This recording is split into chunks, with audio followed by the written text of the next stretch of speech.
¿Qué tal? ¿Cómo están? Una vez más en Vivencias Victoriosas, nuestro programa periodístico de entrevistas en discapacidad para Creaciones JCG Producciones, Prensa Nacional en Discapacidad, exproveedor de la Agencia Nacional de Noticias TELAM. Hoy tengo el gusto de conversar con una persona muy comprometida en el área de la salud para personas con discapacidad. Es fonoaudiólogo, instructor en mindfulness, reducción de estrés basado en atención plena, tiene un posgrado especializado en técnicas educativas terapéuticas para niños, niñas y jóvenes con trastornos del neurodesarrollo y un posgrado en planificación centrado en la persona con discapacidad. Es director de COSKIT, SET, Centro de Educación Terapéutico, y director de Vocación de Ser, taller de habilidades sociales y comunicación para jóvenes y adolescentes. Doy la bienvenida y un gusto recibir y conversar hoy con el profesional de la salud, el señor Fernando Paz. ¿Qué tal, Fernando? ¿Cómo estás? Bienvenido. Hola, Mónica. Leíste todo el currículum. Bueno, un poco Falta es, el área de educación. era un poco que leyeran lo que quisieran. Lo que por ahí se puede ver que es una persona inquieta, ¿no? Que Sí, sí, estudió sí, por mucho. supuesto. Pero más que inquieto, yo diría comprometido. Y quisiera arrancar, un gusto tenerte hoy y conversar este ratito, con una frase que vos justamente me compartiste y dice, la mayor discapacidad aparece cuando una persona tiene algo importante para decir y la sociedad todavía no creó las condiciones para escucharla. Así que comentanos acerca del poder de la comunicación en las personas con discapacidad. Bueno, vamos a ir por ahí. Quiero comentar un poquito de dónde vengo, porque tiene que ver con esto. Eh, Cuando uno fue formado en la universidad, yo hablo que soy modelo del siglo pasado, fui bajo otro paradigma. Un paradigma donde uno recibía un conocimiento y eso lo tenía que replicar en las diferentes personas que iba acompañando, ¿no? Después de muchos años de trabajo y de esta inquietud por dar el mejor acompañamiento, empecé a ver que la persona con discapacidad no puede pensarse solamente en el diagnóstico, sino de que debe pensarse en las oportunidades que debe tener para poder participar en la sociedad. Y eso cambió totalmente mi mirada, ¿no? Donde, donde ahí empezamos a centrarnos en la comunicación. Si yo te pregunto, ¿cuándo empieza a comunicar una persona? Te la pregunto a vos como a todo el auditorio. Y te doy, si querés, la respuesta que suelen decir. Dicen cuando dice su primera palabra, al momento de nacer, pero la persona empieza a comunicar mucho antes de que salgan las palabras. Y vos que sos mujer, no sé si fuiste mamá, pero tienen algo maravilloso, que es desde la panza ya empiezan a sentir. Tengo el ejemplo de mi mujer que me decía, estábamos acostados en la cama y se daba vuelta. Y le digo, ¿por qué te das vuelta? Porque la panza me está diciendo que me tengo que dar vuelta porque está incómodo. Entonces, fíjate, la mayoría de las personas piensan que comunicar es hablar. Pero algo muy importante que nos cambia la forma de enfocarnos es que comunicar es poder elegir, poder decir que sí y que no, pedir ayuda, expresar un deseo, pero fundamentalmente es poder tomar decisiones y participar.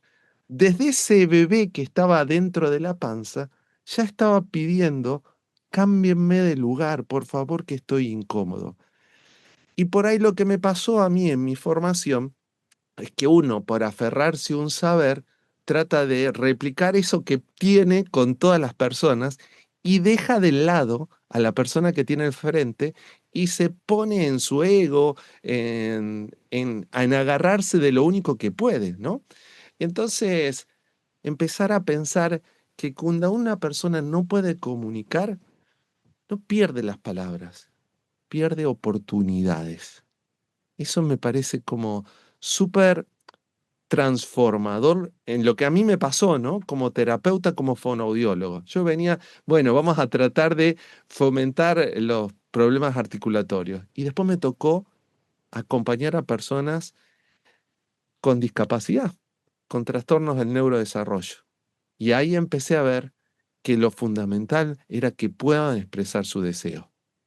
Claro, y cada ser humano, persona con discapacidad o no, con su particularidad, ¿no? Su individualidad, que tampoco va a tener la misma manera de comunicar y de transmitir. Y en Total. este recorrido vos seguramente tenés unas experiencias muy ricas, tal vez querés transmitirnos, contarnos acerca de alguno de estos acompañamientos que vos hacés desde tu lugar profesional.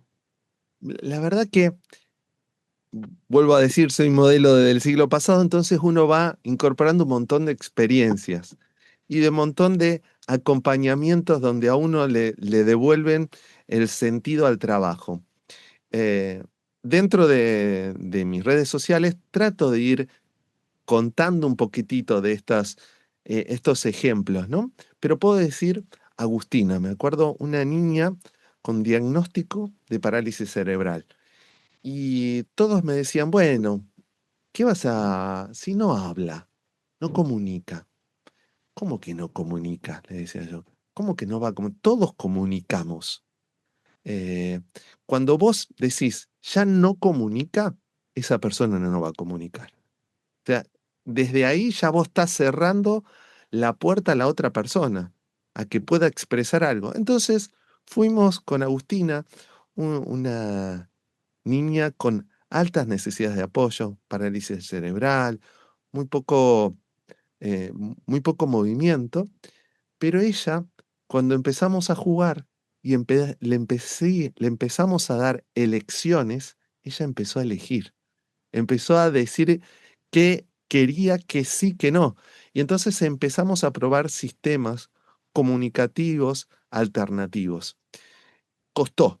No te voy a decir que eso es de un primer momento, es fácil, pero cuando empezó a entender que a partir de esa herramienta ella podía expresar su deseo, se lo empezó a adueñar y empezó a ser transformador, porque Agustina, la persona que no comunicaba y no decía nada, empezó a tomar un montón de lecciones. Por eso hablo que la comunicación es un derecho humano. Eh, eh, la tecnología es ese puente que permite que esa persona pueda comunicar. Así como hay muchos ejemplos que me fueron pasando. La semana pasada fuimos a Caminito y Brandon, lle- llegamos a Caminito y vio en un balcón a a Messi con la copa. Y él pudo comunicar que él quería ahí, estar ahí arriba, sacarse una foto, le pudo decir a su mamá que trabajo mucho para poder salir a la comunidad, ¿no? Y quería sacarse una foto conmigo. Y mirá que él pudo decir todo eso. Y sabes Claro. qué, del otro lado había alguien que permitía que esa persona se pueda expresar. Claro, quitar las barreras, ¿no? Porque al cerrarnos en esto no puede comunicar, ya le estamos poniendo una gran barrera, pero al abrirnos y darle las posibilidades, me imagino dentro del marco terapéutico será, porque debe ser también especializado, pero y con el afecto y la interacción humana, que estas personas con distintas discapacidades puedan llegar a comunicar. Y seguramente, como bien vos contás en estas experiencias, como Agustina, como este caso, también pudieron expresar su deseo, pudieron comunicar. Y me imagino en este recorrido también, tu trayectoria, cómo está el contexto actual, porque vemos muchos cambios en esta administración, se cercenan muchos derechos, en fin, quiero cederte ahí que vos desde tu lugar puedas expresarnos también. La situación en Argentina realmente está difícil y en estos últimos años cada vez más difícil, ¿no? Atravesamos momentos complicados. Las instituciones, hablo porque trabajo en instituciones, los profesionales, las personas con discapacidad y sus familias, porque están realmente atravesados por la incertidumbre, porque recién hablamos de apoyos, ¿no? Apoyos para que puedan comunicar y ser una persona autodeterminada, porque para eso fomentamos la comunicación, para que vos puedas decir tu proyecto de vida, sea lo que quieras, ¿no? ¿Cuándo? hablamos de incertidumbre, decimos se debilitan estos apoyos que permiten que esa persona pueda expresarse. Y cuando se debilitan los apoyos, genera esta incertidumbre y los tratamientos se interrumpen. Pero ¿qué pasa cuando un tratamiento se interrumpe? Se interrumpen proyectos de vida, porque cuando un centro cierra, un centro terapéutico cierra, una terapia deja de dar su atención, no solo que deja de estar esa prestación, desaparece ese espacio para que esa persona pueda aprender, participar, comunicarse, construir vínculos con otras personas, desarrollar su autonomía. Por eso hablamos de esa incertidumbre con una tristeza arrolladora, porque realmente cuando vos ves que las personas quedan en sus casas porque se le corta el tratamiento, porque se le cortó el transporte, porque la medicación se la dejan de dar, porque los pañales. Tengo el caso, otro ejemplo, Mariano, que su pensión era de 150.000 pesos, ¿no? Toma 3 medicamentos para estar compensado, para ser un joven que pueda disfrutar de la vida. Un medicamento se lo llegaban a dar, los otros dos no. Cobraba 150 de pensión, 140.000 lo gastaba en la medicación. Con 10.000 pesos, ¿qué haces por mes? Entonces, es realmente una incertidumbre muy grande de todo el abanico de la discapacidad, porque cuando hablamos de las personas, hablamos de las familias, de los profesionales que acompañamos, las instituciones y los prestadores, ¿no? Porque hablamos ahí recién de transportistas. Entonces, es realmente desolador la situación que estamos viviendo. Sí, sin duda. Y cómo afecta no solo en el progreso o la interrupción justamente del progreso del tratamiento, sino en el área afectiva cuando hablamos de salud mental, ¿no? Cómo se cargan de angustia no solo las personas que requieren estos tratamientos o estas medicaciones, sino el grupo familiar afectado por esta situación.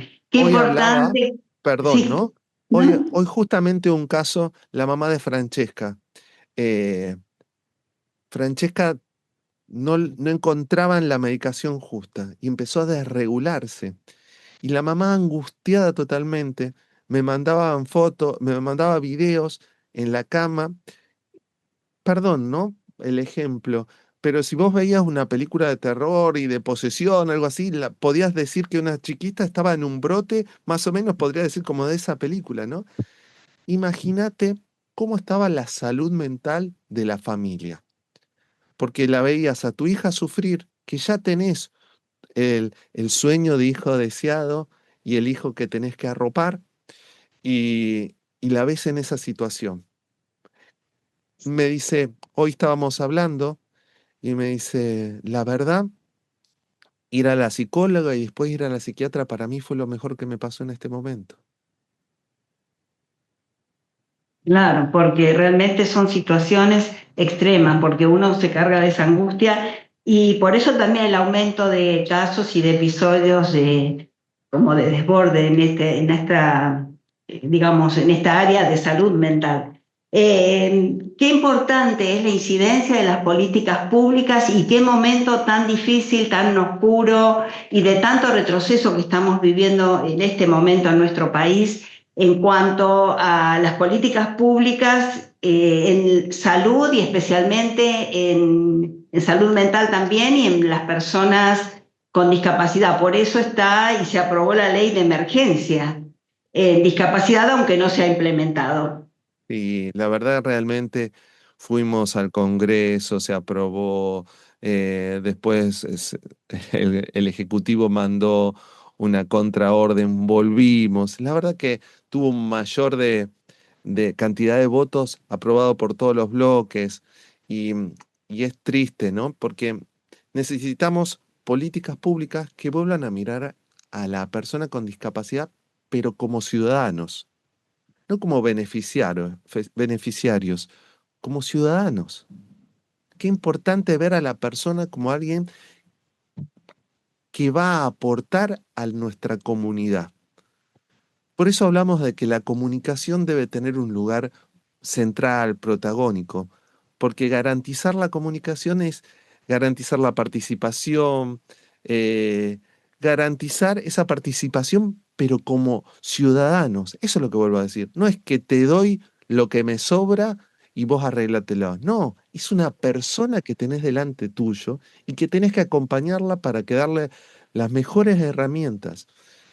Claro, y entiendo cuando vos decís ciudadano es un sujeto de derechos, ¿no? Que Totalmente. justamente es lo que decíamos, cómo están siendo cercenados los derechos, y es una lástima porque esto viene de años de lucha, de logros, y que pasito a paso se fueron alcanzando estas diversas medidas que de un día para el otro se coartaron, y era justamente para darle con la intención de darle una mejor calidad de vida a las personas con discapacidad y acompañar a las familias, que sabemos que es, digamos, la que está ahí como frente de batalla en el sentido del cuidado, la atención, ver las distintas terapias y tratamientos.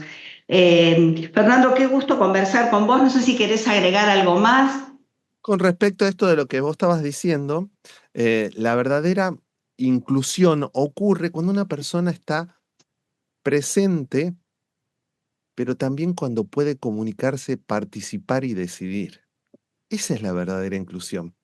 Y habíamos empezado, vos habías nombrado alguna de mis frases, la mayor discapacidad aparece cuando una persona tiene algo importante que decir y la sociedad todavía no creó las condiciones para escucharla.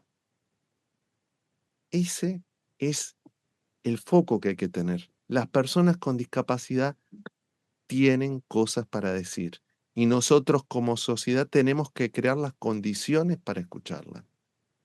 Como bien dice el lema, nada de nosotros sin nosotros. Entonces, Seguro. esta emergencia debe ser atendida.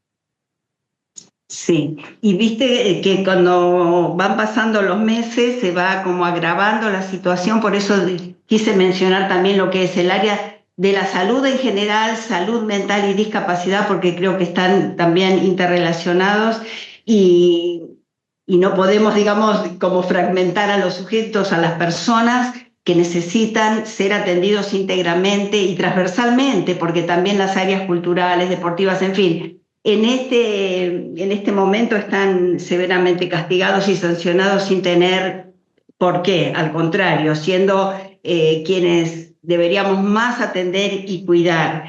No quiero despedirme sin enviarte un cordial saludo de agradecimiento de nuestro director ejecutivo, el señor Juan Carlos Gallarín, y de todos quienes hacemos este espacio de entrevistas en discapacidad. Bueno, agradecerte y seguramente en algún otro momento volvamos a conversar. Es un gusto que nos hayas regalado este ratito. Muchísimas gracias entonces a Fernando Paz. Hasta la próxima. Adiós y gracias por el espacio. Al contrario, muchísimas gracias a vos.